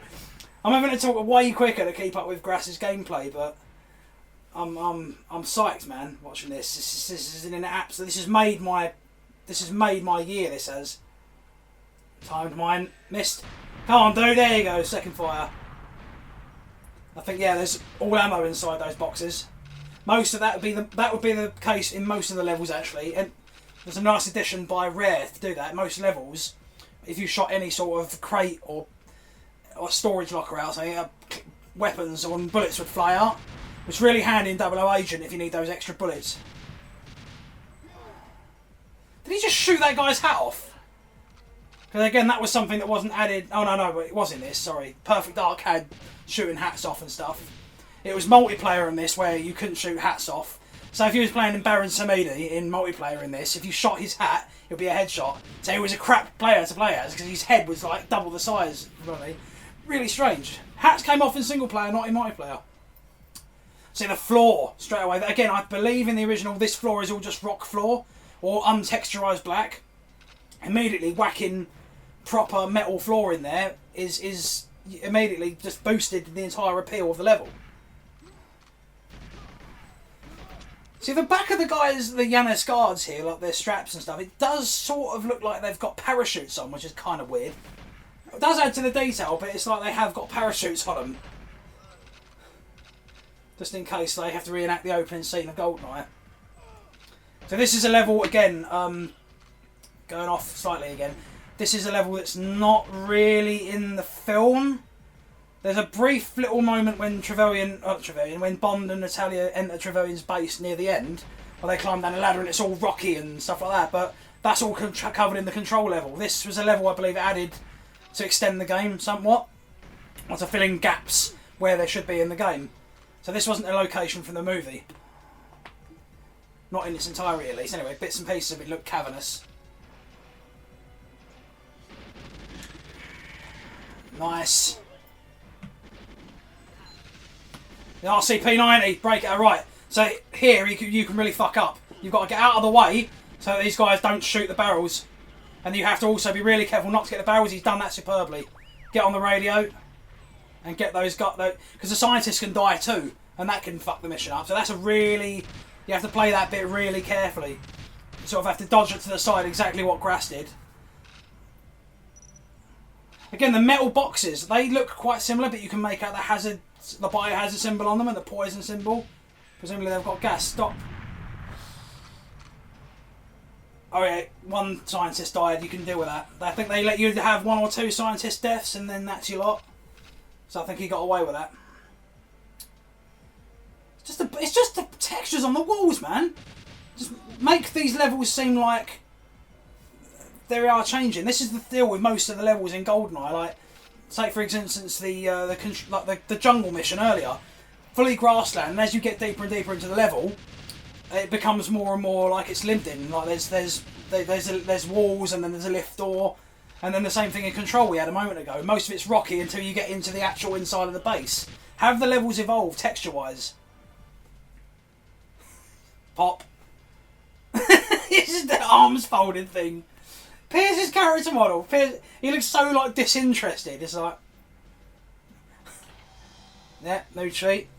Okay, so last level for the main campaign, the antenna. Now I'm excited to see this because famously in the original, this floated in midair. Yeah, look at that! I was about to finish that. In the film, it's floating above a massive lake. Look at that. All this, none of that background was there in the original. Like you can see the trees and the lake. That's a real sense of scale because you're looking down at that thinking up. And the drain lake is there! Oh, this is brilliant. This is big. I've changed my mind. This is now the best looking level in the game. The music's a bit off. And there's this, that sound of a door is kind of distracting, but it looks fucking glorious. That is epic. You can see that is exactly how it looks in the film, and it gives it depth. In the original, it was just floating in midair with nothing there, except for like blue expanse. It was almost like he was like 20,000 feet up in the air. Here, now that computer mainframe looks more like a industrial style than it did in the original. It's just one block. The fact you can look down and see the ground below is something else, man. So what you'd normally do there is you chase Trevelyan, but he'd turn around at intervals and shoot you. Grass knows what he's doing, like to get around that. I'm just marvelled, man. That it just gives it such more scale because you look down and think, I was in those jungles earlier. You can feel visual progression in a game. You think, I've been there, I've done that, now I'm here.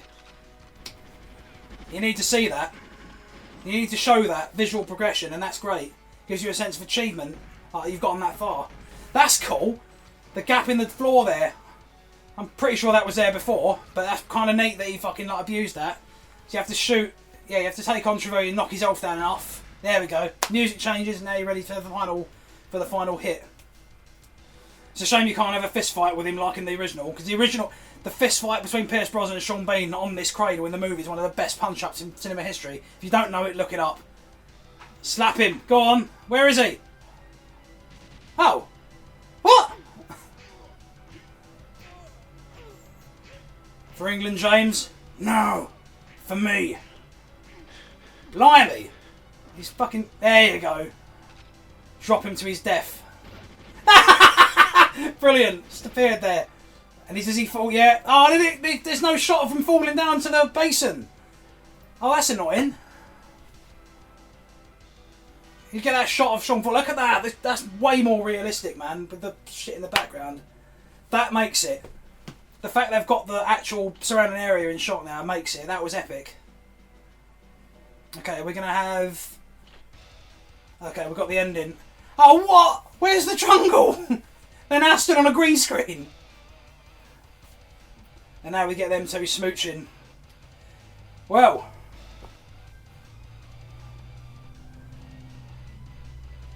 That was it. That was the main campaign of GoldenEye.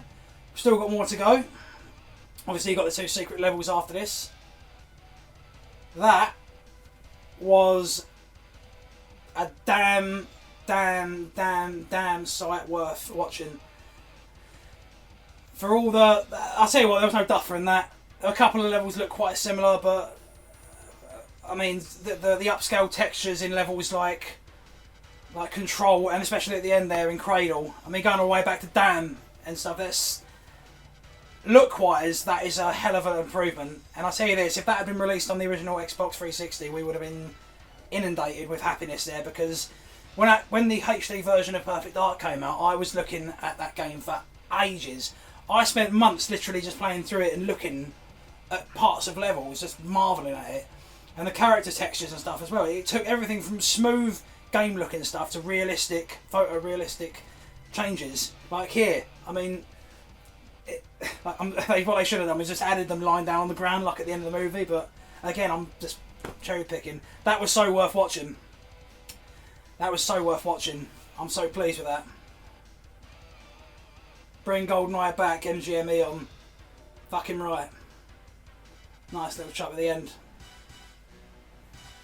So you can change the textures during this, or is this flicking in and out because that's part of the game? I don't think you could do that in-game, because otherwise Grass would have done it, I assume. See, Xenia's double looks exactly like Famke Janssen there.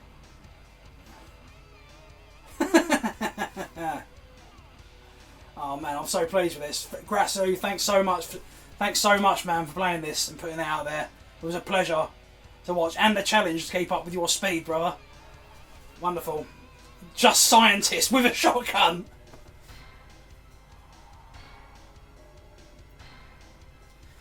Okay. So yeah, differences between the... Look at that difference in the costume alone. Whole new detail on there. Whoa! That's a completely different character model. Totally different. Totally different.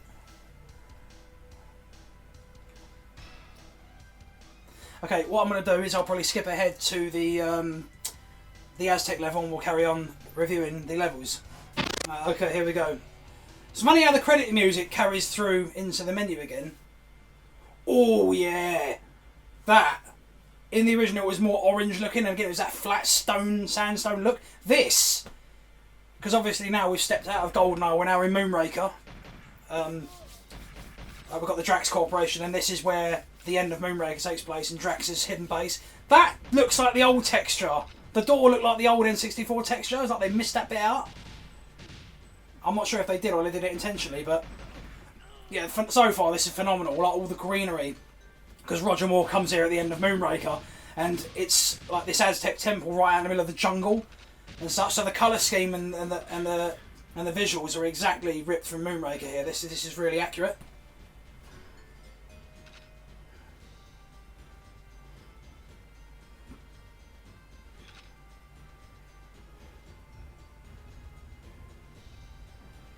Oh yeah!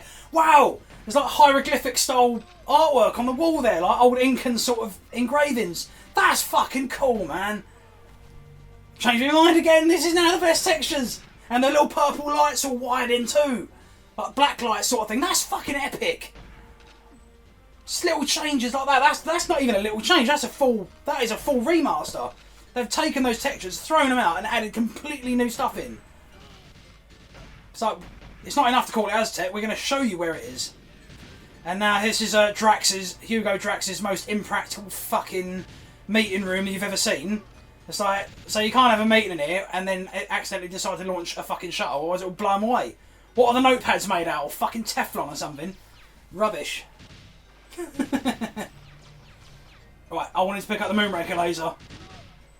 I'm dying to see what this gun looks like. Come on, come on. Pick up the Moonraker laser. Let's have a look. Oh! Oh, I wasn't expecting that. I was expecting it to look quite grey. That still looks quite toyetic, so to speak. I suppose it makes sense, because even in the film Moonraker, the laser is such a ridiculous weapon. It's like, it doesn't make any fucking sense. Until Die Another Day came along, that was the most zany thing in Bond. Like, guards running around at the end like Flash Gordon with laser guns. The end of Moonraker is not... I mean, Moonraker's not my favourite Bond film, but it's really fucking strange, the rest of the end of Moonraker. Like, it does turn into Flash Gordon. Like, because the Bond girl in it, Lois Childs, she even looks like Dale Arden at the end. So it is almost like Flash Gordon. Like Roger... Okay, that doesn't normally happen. The textures keep popping in and out of that. But the shuttle looks pretty cool. I'll get a closer look at it in a bit. The vines and the leaves growing all over the wall is a really nice little feature, that. Because it would be. This place would be overrun with greenery. Okay, let's have a look at Jaws. Let's have a look at his character model. Oh, I'm not going to get a chance to kill him too early. Oh, come on, Grass.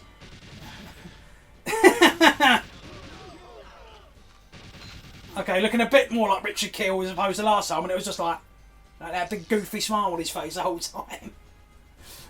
He's just blasting through these levels like there's no tomorrow.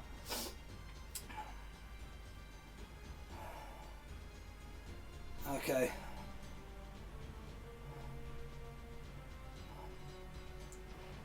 Okay, so now here's a little trick that some people used to do. This room here you open up and get a couple of items and you upload Q's guidance data. Now, there's a trick that I've seen speedrunners use where you can lure guards into a room and you get the guards to open that door for you, which cuts out half this level's time. It saves you having to go through to fight Jaws. I don't know if that's a feature that's included. I mean, Grass is smashing the game too hard for me to tell. But that's cool. Look, again, that's a cool thing about the Moonraker laser. It can shoot through metal objects. So in multiplayer, you could use it to shoot through doors and stuff, which is really badass. And apparently that shuttle is now Thunderbird 4 from the looks of it. So there should be a new Gordon driving it, running on strings. Yeah, okay, so now you can, when you look up, you can see out of the hatch there, you can see the jungle, like you can see the overcropping of the trees. because you can never see that before. I think it was just a greyed out sky above, so they've really added those textures in there to make it a bit more realistic, to make you feel like you are in the middle of an Aztec jungle. Right, shuttle bay closed. Okay. See you later, mate. Piece of piss. Oh, what? So it disappears if you look up too high. The same old explosions as before. I don't think that would be possible if the ones just stand there like that. I'm surprised he didn't just take a cigarette out and just start puffing away, lighting his cigarette off the fumes from the shuttlecraft flying in space. Good. Very, very detailed backgrounds. Very detailed backgrounds. It makes it more appealing. Now, on to Egyptian. Let's see this. Now, the floor you see there is all mirrored and sheened in the original. Whoa. That looks badass. It's a glass table now as well. That was a stone table the Golden Gun was on before. And you can see palm trees too. Lovely. Again, more badass music in this level. And you can... This is great. In the original, again, it was very much... The multiplayer level temple was based off this level. And it was just like, again, that yellow, flat yellow sandstone. Here, we've got engravings. The stairs there are all like pot marks and stuff as well. The detailing here, again, it's much like Aztec. They really went to town on these. There is no table, it's just floating in midair. Oh, and the little, that's see-through. In the original, that was like just a plain texture, the glass bit. I've increased that. And the Golden Gun looks the nuts as well. Obviously, fans of the film Man with a Golden Gun will know Christopher Lee's Scaramanga's Golden Gun was a pen, cigarette case, a cufflink. And, yeah, it all screwed together. That actually looks like it's a gun that's been put together. In the original, it was all one shape. It's nice to see the detailing along the side of the cigarette case box there. I can't get over how good this level looks.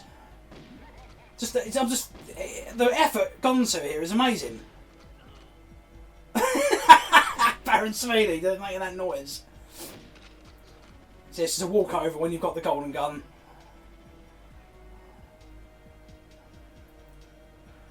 Oh shit, popped out of bounds there for a second.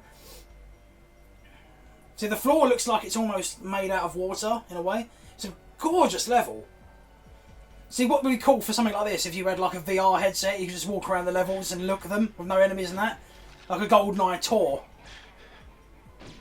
Somehow he's gotten... Yeah, somehow he's gotten lasers there. Oh, that's nice, the whole openness there like that. Again, it's all greyed out sky and shit like before. And this end sequence, in the original, the draw distance made it impossible to see what's behind. You can see right the way through now. Bang up job, absolute bang up job. And those hieroglyphs too, I love it.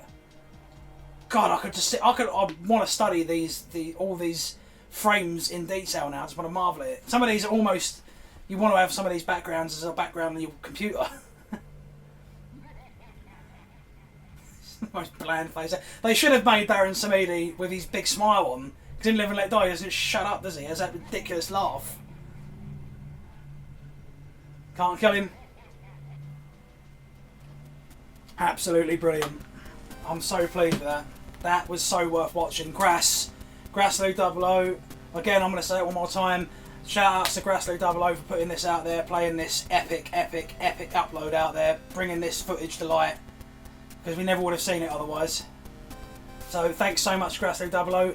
Go over to his channel, subscribe to Grassloo 00 for more GoldenEye and N64 Perfect Dark runs in the future. This was amazing. He's going into multiplayer now, but I think for now I'm going to step out for this. It's been an absolute pleasure for my first reaction. I talked fast, I acted fast, I had to keep up with him. But I'll tell you what, it's an absolute pleasure for this. If there's any remaster worth looking at, it's this one. It's a game that's been in the running for a long time. GoldenEye is legendary for that reason. It really is, and the fact that this never got properly released is a real travesty. I get that there was politics involved and certain rights to certain people. I think people like to blame Nintendo. The full story of why this game wasn't released is actually on this video on Grassloo's page. I'll actually post a link to the actual video of you just watched in the description as well. You guys can read up there. Grass knows a lot more about it than like I do, and there's people out there who know a lot more about this. Oh, what the hell? He's playing on Damn in multiplayer. May do another reaction to the multiplayer side of things, but as for right now, guys, thanks so much for watching this with me. It's been an absolute pleasure to revisit this game again, finally see the HD version of GoldenEye as it should have been seen in the new era. Keep gaming, keep rocking. Guys, if you like what you're seeing today, smack that like button, smack the subscribe button, there'll be more stuff along in the future. Zero Focus keeps on rolling. Film talk, photography talk. Stay safe out there, be cool, and I'll see you all soon. Take it easy, guys, all the best.